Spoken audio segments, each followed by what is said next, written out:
Excuse me, who's it? Ano, tinitira mo na naman yung mga polis? Hindi ka talaga titigil sa kasinungalingan mo? Sige. Look who decided to crawl out of my screen.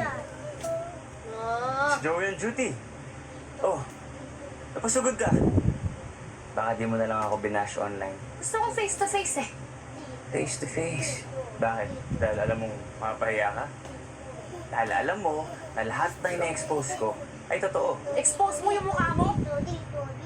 Bulok at basura, yun yung lumalabas sa bibig mo. Alam mo ba yun? Parang yung mga balita mo, bulok.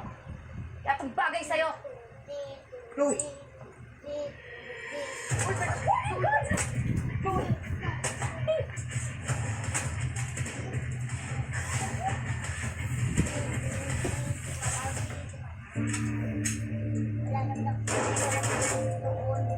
Inom na nga lang ako ng tubig. Nagalit pa ako sa'yo. Oh.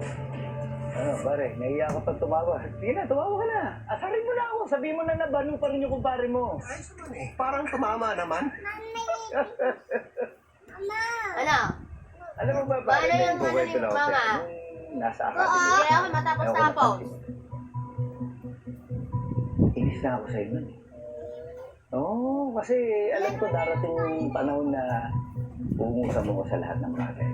Pagdating yan, sa firing, sa shooting skills, sa strategy, sa leadership. Di ba? Oo. Pero alam mo, napaghandaan ko na yun.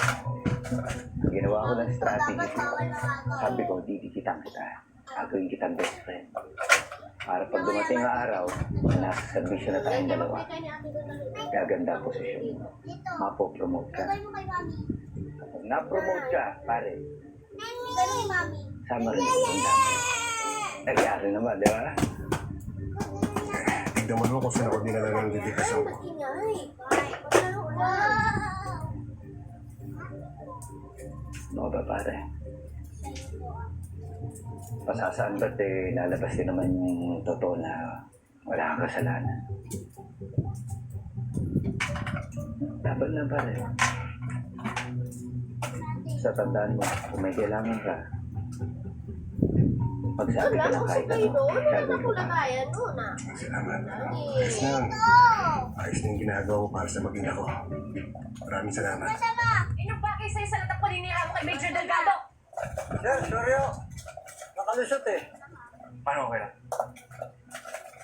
Bakit? Ano bang alam mo sa pulis na yun? At anong alam mo sa kasong hinahawakan niya? Wala akong alam tungkol sa kaso niya. Pero kilala ko yung tatay ko. Yay, Hindi naman ako Mario! yung binibintang niyo sa kanya. Teka, tatay mo si Major Delgado. Eh kaya naman pala todo tanggol ka sa mga pulis eh. Kasi may bias ka. Hindi ako biased. Ikaw nga eh, ang dali para sa'yo sabihin na masamang tao yung tatay ko eh. Kasi galit ka sa mga pulis, ikaw yung biased. Ako mayonnaise. Mayonnaise ako. Basta akala mo kagalang-galang ka na reporter eh, no? Patunayan mo kaya. Hindi yung puro ka lang pasabong, puro ka lang pambubudol. Sa bagay, wala ka naman kasing pakialam sa buhay ng mga tao sinisira mo eh. Yung sarili mo lang iniisip mo. Oh, matalino ka. Pero yun lang yung meron ka. Utak, pero wala kang puso.